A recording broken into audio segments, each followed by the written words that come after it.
Olá a todos, eu sou o professor João Paulo Delgado Prete e vamos falar hoje sobre como está estruturada a organização que nós criamos no GitHub para o projeto que será desenvolvido na FAPEMAT, bem como passos iniciais na criação do repositório e sobre o gerenciamento de atividades.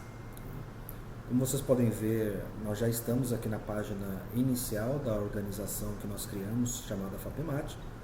O objetivo é que todos os repositórios relacionados a projetos da FAPEMAT estejam dentro dessa organização. E a organização já tem uma parte introdutória indicando alguns cuidados na criação de repositórios, né? Como nós podemos ver aqui, nós temos, com relação à criação de repositórios, um indicativo de sempre procurar verificar se já existe um template, né? Por exemplo, nós temos aqui um template de documentação que pode ser utilizado. E após a clonagem de qualquer repositório do nosso projeto, é importante acessar esse diretório que foi clonado e realizar essas operações aqui. Qual o objetivo?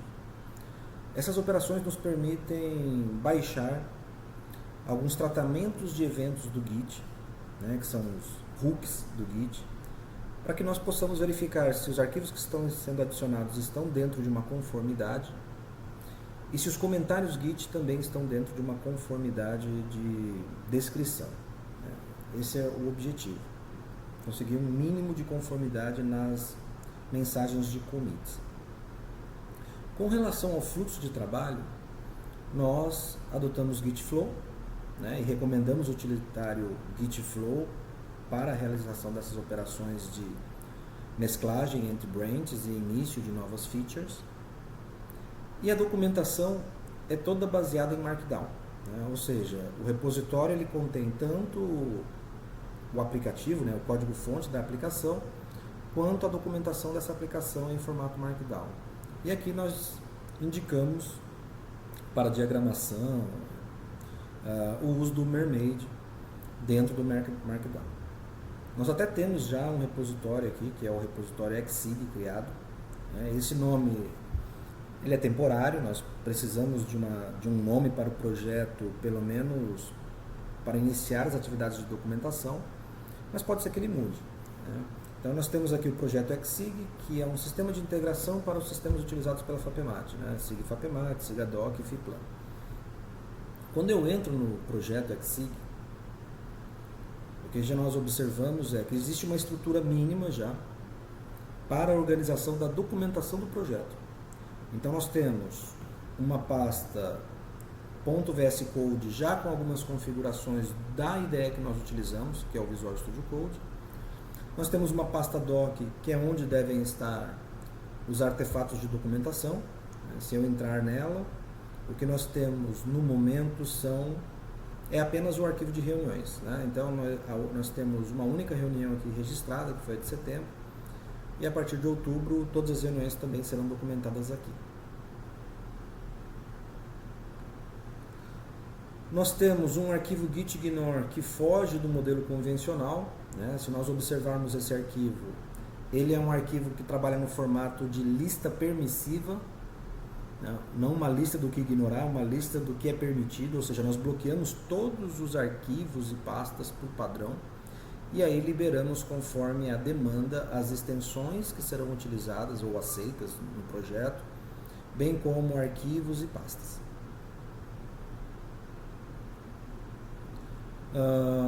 O arquivo readme.md, que por enquanto apenas consta com as informações da equipe que compõe o projeto, e um arquivo shell.nix, que é um arquivo que cria o ambiente de trabalho, né?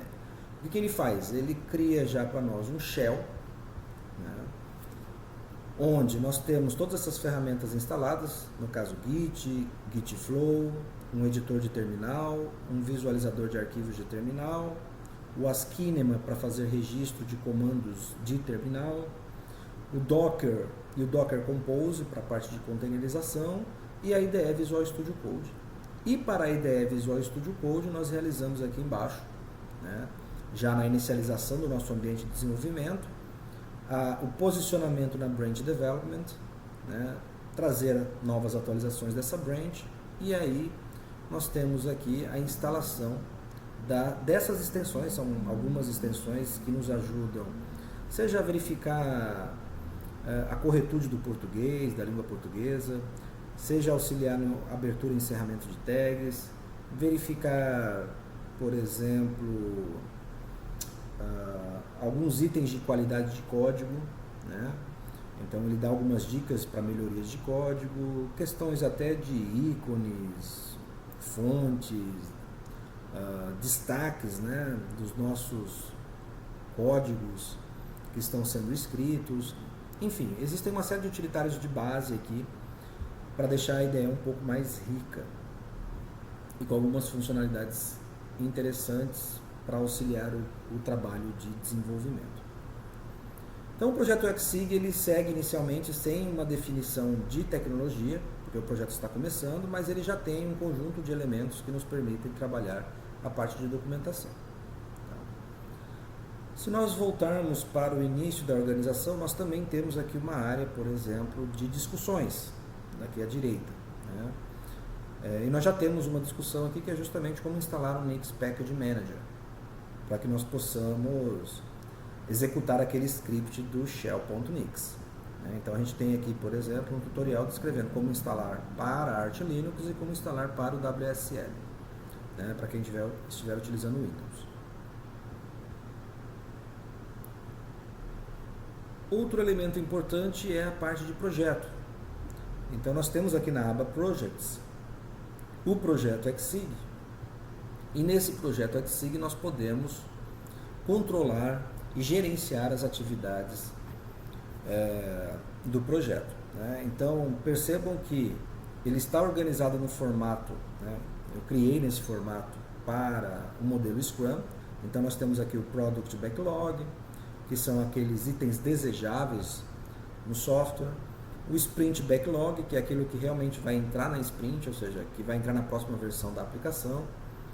Aqui nós temos um modelo para visualização dessas tarefas no formato Kanban, né, que é aquele formato de backlog, em progresso, em revisão e finalizado.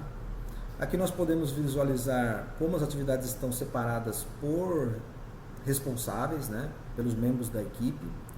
E aqui nós podemos enxergar aquilo que já está em review, ou seja, já foi finalizado, por exemplo, pelo desenvolvedor e espera apenas uma aprovação.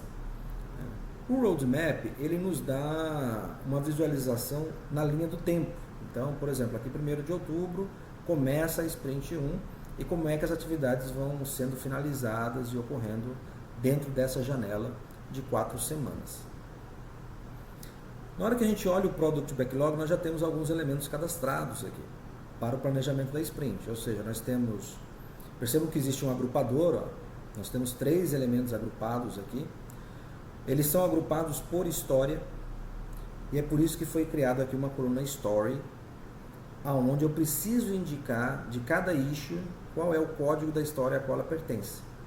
Então percebam que a primeira issue que eu criei aqui, que foi essa preparação do ambiente de trabalho no GitHub, de código 3, ela é uma história. Eu classifiquei ela como uma story.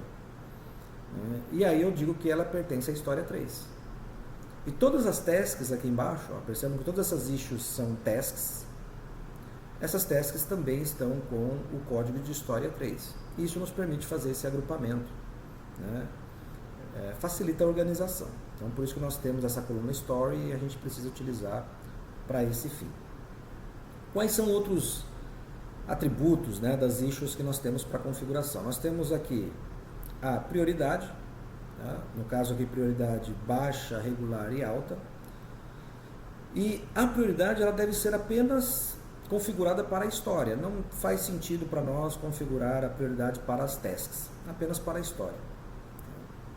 Já que a história ela entra inteira com todas as suas tasks naquela janela de produção da sprint e, portanto, apenas a priorização da história é suficiente. Nós temos um classificador, né, que eu criei justamente para fazer essa separação das issues. Então nós temos issues que são tasks e issues que são histórias. E também nós temos aqui uma coluna label, onde nós podemos classificar né, tipificar essas issues. Então percebam que essa é uma história de preparação, que é a preparação do ambiente de trabalho no GitHub, e nós temos aqui uma série de tasks para que isso se estabeleça, né, para que a gente consiga atingir esse objetivo. Por exemplo, nós temos aqui a criação do repositório de versionamento. Então, é um repositório de documentação e também é uma atividade de preparação. Nós temos uma outra aqui que é de codificação, que é a criação do script Nix, que é aquele que eu mostrei para vocês, que é uma atividade do tipo de codificação. Nós temos algumas atividades que são, por exemplo, de infra, como, por exemplo, configurar um canal para publicação de vídeos no YouTube, né, uma atividade de infra. Organizar reuniões, né, fazer preparação de apresentação para equipes dos papéis. Então nós temos aqui uma atividade de planejamento. Criação de elementos audiovisuais. Nós temos aqui a parte de exhibit, né, de apresentação. Então nós podemos tipificar nossas atividades. Isso é importante depois para a geração de relatórios, nós entendermos mais ou menos quanto tempo nós gastamos em cada tipo de atividade dentro do projeto. Com relação ao size, né, ele define, a ideia aqui é uma avaliação subjetiva sobre a complexidade da história. Nós também só utilizamos esse campo para as histórias, não precisamos fazer essa definição para as tasks. E para as histórias, nós temos basicamente aqui 5 possibilidades. O extra small, que é muito pequena, a complexidade, small, que é pequena, o medium, que seria o regular, large, que é uma complexidade grande, e extra large, muito grande. E aí nós estimamos, nós temos uma coluna aqui para fazer a estimativa, por exemplo, de histórias em story points, e adotamos o seguinte padrão. Para extra small, de 1 a 2 pontos, small, 3 pontos, medium, 5 pontos, large, 8 pontos, extra large, 13 pontos de história. Por isso que aqui nós temos 8, porque é uma história aqui large. E para as tasks, o tempo é em horas, né? Então, quando nós observamos aqui essas outras estimativas, as estimativas para tasks estão em horas e não em pontos. Toda issue que nasce, ela nasce inicialmente dentro do backlog. Esse é o status dela. Com o tempo, ela vai avançando, ela vai entrando em progresso, ou seja, alguém pegou para fazer aquela atividade. Quando finaliza, ela entra num estado de revisão, né, de avaliação, teste. E se é aprovada pela avaliação ou aprovada em teste, então ela vai para finalizado. Mas inicialmente todas elas começam como backlog. Nós temos aqui os responsáveis, né? No caso esse de preparação estou eu como responsável, e qual repositório essa issue pertence ao nosso repositório XC. E por último, a sprint em que vai entrar essa história. Por enquanto está no Product Backlog, não está planejado para sprint nenhuma. Mas eu poderia muito bem fazer o seguinte, eu poderia vir aqui e colocar, por exemplo, sprint 1, sprint 1, sprint 1. Né? Não vou fazer de todas, não é preciso, é só uma demonstração. Mas conforme eu coloco na sprint e venho aqui no Sprint Backlog Table, percebam que os elementos que eu marquei para entrar na sprint estão nesta outra aba. Então esta outra aba, ela me mostra o quê? Ela me mostra todas as histórias e tarefas que estão na sprint atual em execução e que não foram ainda finalizadas. Esse é o objetivo dessa aba. Eu posso ver tanto no formato tabela quanto no formato Kanban, que seria esse aqui. Ou seja, eu tenho essas atividades aqui que estão em backlog e posso, no decorrer da atividade, colocar, por exemplo, em progresso.